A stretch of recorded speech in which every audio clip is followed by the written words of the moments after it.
my name is Ryan Lane, and welcome to my review channel. So, for today's movie, I will be reviewing Kandahar, starring Gerard Butler and Navid Negaban, and directed by Rick Roman. Whoa. Anyway, this film tells the story of Tom Harris, played by Gerard Butler. Tom Harris, he is a Black Ops covert agent doing undercover operations in Afghanistan. One particular operation involves enabling the CIA to blow up an underground nuclear facility in Iran. Yeah, that's the beginning of the movie. And so, in the aftermath of this operation, his cover is blown and he ends up requiring the assistance of an interpreter called Mohammed, played by Navid Negaban. And so they must, well, how should I put this? They need to haul ass, like, very quickly to get to Kandahar within a very short period of time. Otherwise, the Taliban, ISIS, and are just going to come for them and they are screwed.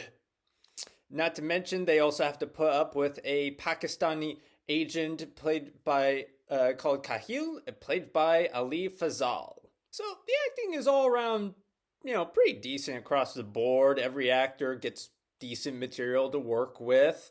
Gerard Butler is in his comfortable wheelhouse as a workaholic secret agent who doesn't spend quite enough time with his daughter. It's a bit cliche, but he makes it work. He makes the role feel lived in.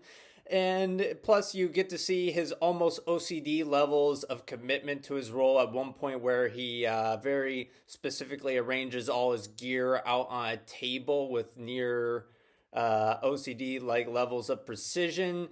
Plus, Negaban does a good job as a Mo, an interpreter who also has his own goals, sort of, that he, kind of get dropped to the wayside in the film. And then there's Fazal doing arguably the best performance in the film in a role that can be best described as Pakistan's equivalent of 007. Like, seriously, he gets the badass motorcycle, the badass costume, and he gets some of the best dialogue in the movie. Were it not for the fact that he's trying to kill the main protagonist, he could be his own character, his own movie, is what I'm saying. So, get on it, Hollywood. Hire this guy and make him the next James Bond, you cowards. So, the screenplay is a bit of a mixed bag. The film piles on a lot of characters and a lot of locations. There's a whole bunch of chyrons reading, country and, little sub-location. And keeping track of each character's goals can be kind of difficult at times, especially during one sequence where the interpreter, Mohammed, meets up with another woman and he sort of, just gives a whole bunch of exposition about his goals. And I'm just like, whoa, whoa, whoa, whoa, whoa, slow down here. I can only keep track so much with the subtitles here, folk, man. You gotta go easy on me. Plus, it also features a subplot involving a captured journalist that kind of feels magically resolved by the end. I'm not sure how it got resolved, but it just kind of is. And the commentary regarding Afghan interpreters, while not terrible, it's not the worst commentary about, just anything in general I've seen in a movie. Black Adam. But it's shallow in comparison to the much superior Guy Ritchie's The Covenant.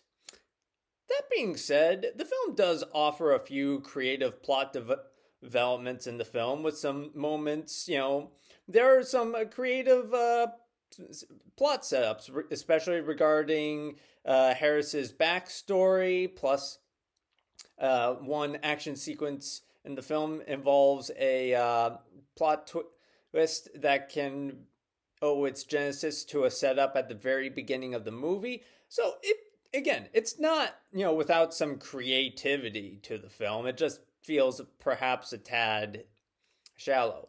Although I will say the film's political subtext is a bit ethically awkward and not very good. Simply put, the film takes a very unethical and casual approach to the rules of engagement between two countries that are otherwise not at war.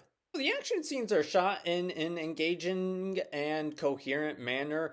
Unlike Butler's previous action thriller, Plane, the action sequences are actually kind of distinctive this time around, and there's none of that whole pseudo, one take type sequence type thing. You know what it looks like, where it looks like a one take, but it just, something feels off about it.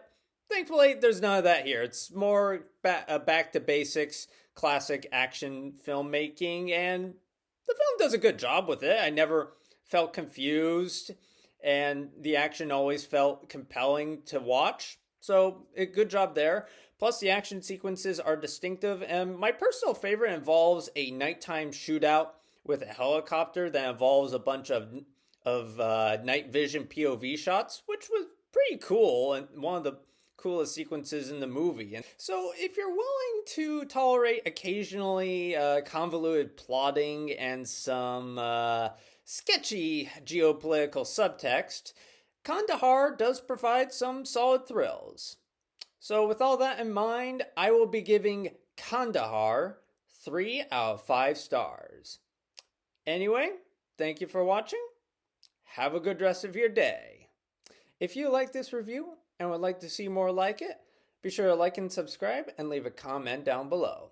And for today's comment section prompt of the day, what is your favorite Gerard Butler action movie and why?